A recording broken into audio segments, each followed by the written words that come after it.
एक दिन अचानक से आसमान में दरारें खुल जाती हैं और उनमें से हमारी दुनिया में आ जाते हैं खतरनाक मॉन्स्टर्स। ह्यूमन तक इस दरारों को नहीं भर सकते थे और ये जो मॉन्स्टर्स इन दरारों से आए थे ये इतने खतरनाक थे कि शैतान भी इनके सामने कांप उठे। मिलिट्री भी इनके सामने कुछ नहीं थी और पूरी दुनिया खत्म होने की कगार पे आ जाती है। तब ह्यूमंस भी अवेकन होने लगते हैं और इन्हें कहा जाता है हीरोज लीजेंड, जो कि थे पूरी ह्यूमैनिटी के लास्ट होप। एपिसोड की शुरुआत में हमें दिखाया जाता है कि खतरनाक मॉन्स्टर्स ह्यूमंस पे अटैक कर रहे थे, मगर दोस्तों ये मॉन्स्टर्स आपको चट्टू चाटेश्वर टाइप के नहीं लग रहे। इसके बाद हमें दो माँ बेटे दिखाए जाते हैं जिनके सामने खड़ा था एक खतरनाक मॉन्स्टर्स, जिसे देख के उनका शरीर कांप रहा था। तभी उन्हें बचाने के लिए उनके सामने आ जाता है हमारा एमसी। वो कहता है तुम लोग यहाँ से भाग जाओ, मैं इसे संभाल लूंगा। तभी वो मॉन्स्टर उसके ऊपर अटैक कर देता है, मगर हमारा एमसी उसे तलवार से रोक लेता है। मगर किसी ने सच ही कहा है, बिन मौसम बरसात और औरतों का साथ ज्यादा देर नहीं टिकता। वो औरत अपने बच्चे को लेके एमसी के पीठ पीछे से भाग जाती है और उसी बीच वो मॉन्स्टर अपने दूसरे पंख से हमारे एमसी के ऊपर अटैक कर देता है। अटैक इतना खतरनाक था कि एमसी सीधा जाके दीवार से लड़ जाता है और उसके मुंह से खून गिरने लगा था। एमसी डरा हुआ कांप रहा था और वो मॉन्स्टर हमारे एमसी को निगलने जा रहा था। तभी लास्ट सेकेंड में कोई तलवार से अटैक करके उस मॉन्स्टर का पूरा सिर उड़ा देता है और ये और कोई नहीं हमारे एमसी का टीम लीडर था। इसके बाद हमें दूसरा बंदा दिखाया जाता है जो व्हाइट फ्लैश बन के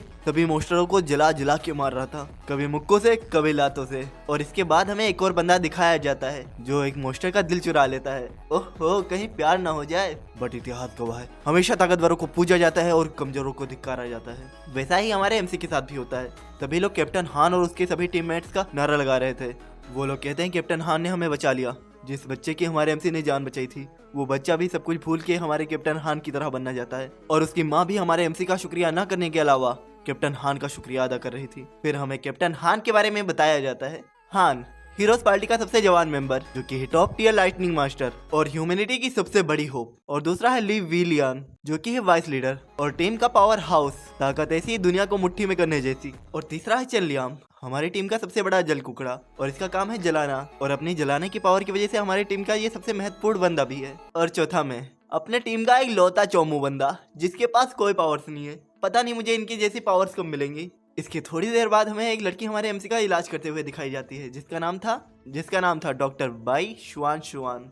वो बताती है कि ये उड़ने वाले वायवंश का जहर बहुत खतरनाक होता है, अगर कोई आदमी इनमें सांस भी ले ले तो जिंदा नहीं बच सकता। मगर तुम चिंता मत करो, मेरे पास एक एंटीडोट है। उस लड़ाई की वजह से एमसी की हालत एकदम खस्ता हो जाती है, वो खास रहा था। इस समय बस वो एक ही चीज चाहता था, सब्सक्राइब। तभी उसके टीम मेंबर्स उसका मजाक बनाते हुए आ रहे थे। कहते हैं हाँ, कमजोर लड़का चला दिखावा करने। वैसे तुम किसे उल्लू बना रहे थे? तुम तो रत्ती भर की सिंपैथी भी डिजर्व नहीं करते और रेस्क्यू मिशन में तुमने 1% का भी सहयोग नहीं दिया। सारी जनता के सामने हमारा नाक कटा दिया, लोग थूकेंगे हमारी इमेज पे। वो अपने टीम के दूसरे बंदे लेव वेलियान से कहता है। इसे सच में लगता है कि ये सब करके अपने भगोड़े बाप का नाम बचा सकता है। ये सुन के एमसी गुस्से में चिल्लाता है, दोबारा ऐसा मत कहना, मेरा बाप भगोड़ा नहीं था। तभी एमसी के मुंह पे चल लिया लात मार के कहता है तुम्हारी हिम्मत कैसे हुई मुझ पे चिल्लाने की, जिसकी वजह से एमसी बहुत दूर जाके गिरता है। वो कहता है तुम्हारा बाप कैप्टन होते हुए अपने घायल टीममेट्स को छोड़ के मॉन्स्टर वर्ल्ड में भाग गया, इसे बेटरे नहीं कहें तो और क्या कहे लाले।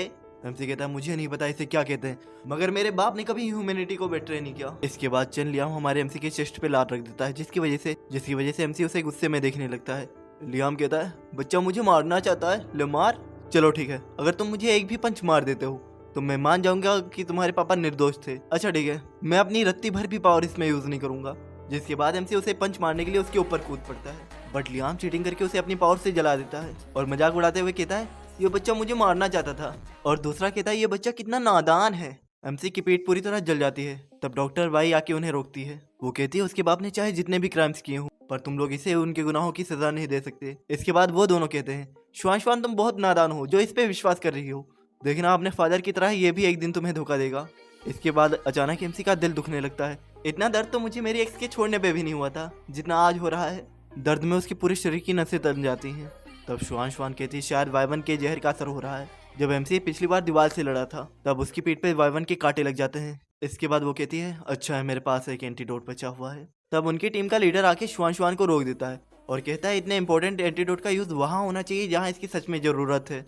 तो इस एपिसोड की शुरुआत होती है जब एमसी का कैप्टन श्वान से कहता है वहाँ एक बच्चा घायल हो गया, तुम उसे जाके देखो, मैं इसे इंजेक्शन लगा दूंगा। आखिरकार मैंने गफ्फार भाई से ट्रेनिंग ली है। एमसी भी लाइक गफ्फार भाई एक नाई है, कोई डॉक्टर नहीं। श्वान तुम मुझे छोड़ के मत जाओ, ये मेरी ले लेगा, इसके इरादे कुछ नेक नहीं लग रहे। बट श्वान एमसी को उस दरिंदे के पास छोड़ के उस बच्चे को बचाने चली जाती है। और वहाँ कैप्टन अब मैं सभी को गफ्फार भाई की मेडिकल स्किल दिखाऊंगा। एमसी कैप्टन से कहता है ये एंटीडोट हमके दे दे ठाकुर। और कैप्टन बोलता है इसका कारण नरेंद्र मोदी, क्या तुम इसके लायक हो? और यहाँ तुम डोगेश भाई को देखो, काफी देर से उल्टी कर रहे हैं। कहीं से किसी ने पॉइजन तो नहीं दे दिया? क्या मतलब कि मेरा एक सब्सक्राइबर बोल रहा है कहीं ये पेट से तो नहीं है? और देख लाले, यहाँ एक ही एंटीडोट है, तू ले ले या डोगेश भाई। और तब चैन लियाम कहता है, तुम्हें क्या लगता है कि तुम डोगेश भाई से किसी भी कारनामे में आगे हो? तुम कर ही क्या सकते हो? बस तुम मोस्टर के लिए चारा बन सकते हो, मगर डोगेश भाई उठा उठा के उसे पटक सकते हैं। तब तीसरा बंदा बोल पड़ता है, तुम्हें थे ना जिसे हीरो हीरो खेलना था, तो अब क्या तुम डोगेश भाई से एंटीडोट छीनोगे? लोग थूकेंगे तुम्हारी इंसानियत पे। तो 3 भारी वोटों से हमारे डोगेश भाई जीत जाते हैं और उनका एंटीडोट जमीन पे गिरा दिया जाता है। जिसके बाद डोगेश भाई एंटीडोट चाटने लगते हैं, कहीं ज्यादा चाटने से जवान कट के गिर न जाए, इसीलिए इन्होंने एंटीडोट पे हक दिया। डोगेश भाई भी लाइक, ले लाले हक दिया, तेरे अरमानों पे भी और तेरे एंटीडोट पे भी, अब टट्टी के शक्ल की चाट ली। एमसी सदमे में चिल्लाते हुए, ई डोगेश भाई तुमने क्या कर दिया? हमारी बिन ब्याही मेहरवा का रड़वा बना दिया, और हमारे बच्चन की का हुई? तब कैप्टन बोलता है, ओह लगता है डोगेश भाई को पॉइजन नहीं डायरिया हो गई थी। तब एमसी बोलता है, क्यों कैप्टन क्यों? तुम लोग मेरे साथ ऐसा क्यों कर रहे हो? आखिर मैंने कौन सी तुम्हारी बेटी भगा ली है? तब कैप्टन बोलता है, ऐसा इसलिए क्योंकि हमें तुमसे नफरत है। पहले तुम्हारे बाप ने हीरोज लीजन को धोखा दिया, अब तुम्हें भी हीरोज लीजन में शामिल होना है। अब मर भी सी, तुम्हें तो अब जिंदा भी रहना नहीं चाहिए। तुम्हारी औकात एक टट्टी की तरह है और तुम्हारा बाप एक कचड़ा था। अगर ये सब सुन के भी तुझे शर्म नहीं आ रही तो जाके डूब मर चुल्लू भर पानी में, क्योंकि अब हम करेंगे तुम्हारे गूदे नर्म। और इसके बाद एमसी की कस के कुटाई होती है। एमसी के गूदे नर्म करने के बाद वहाँ से सभी लोग चले जाते हैं और कहते हैं कि अफवाह फैला दो कि आसपास बहुत सारे बीच देखे गए हैं जिससे यहाँ एमसी के पास कोई ना है। वो लोग कहते हैं कि जीने का मजा तो अब आएगा, आज हम लोग करेंगे पार्टी। और वहाँ एमसी मरी हुई हालत में खड़े होके कहता है, सालो तुम्हारी फील्डिंग सेट है। और फील्डिंग सेट करते करते वो नीचे भी गिर जाता है। सबका दिन बेकार होता है, इसकी तो किस्मत ही बेकार है। वो दांत पीसते हुए कहता है, तुम लोग जब खतरे में थे तो हर बार तुम्हें किसने बचाया? मैंने। जब तुम्हारी गर्लफ्रेंड छोड़ के गई तो तुम्हारा साथ किसने दिया? मैंने। और सालो तुम लोगों ने ही मेरी बेइज्जती की। तभी उसके पीछे से लंबी टांगों वाली मोहतरमा एंट्री करती है। एमसी उसे पहचानने की कोशिश करता है, मगर उसके दिल और दिमाग पे जहर का असर बहुत गहरा हो गया था। पर किसी तरह वो अपनी दिव्य दृष्टि का प्रयोग करते हुए उस लड़की को देख लेता है और कहता है, आई तलवार मा तलवार, अभी भी मोस्टर जिंदा है। और वो लड़की कैट वॉक करते हुए हमारे एमसी के पास जा रही थी और एमसी कमजोरी की हालत में कहता है, इतनी कमजोर हालत में मैं इसे संभालूंगा कैसे? क्या आज मैं मरने वाला हूँ? फिर इसके बाद हमें एमसी के बचपन का फ्लैशबैक दिखाया जाता है, जिसमें उसने अपने पिता के बारे में एक लेटर लिखा था और उसे मिला था बहुत बड़ा अवार्ड। उसकी माँ कहती है, टीचर्स ने कहा था हमारे बच्चे के अंदर अश्लील किताबें लिखने का एक हिडन टैलेंट है, किसी दिन ये सभी राइटर्स के गूदे तोड़ देगा। बट एमसी कहता है, मुझे राइटर नहीं बनना, मुझे भी अपने पिता की तरह हीरो बनना है। हाँ भाई, तू राइटर बन जाएगा तो तुझे आराम से जीना पड़ेगा, और वही तुझसे हो नहीं पाएगा। तो हीरो बन और सभी लोगों से अपने गूदे नरम करवा। पता नहीं हीरोज को क्या चुल मची रहती है अपने गूदे नरम कराने की।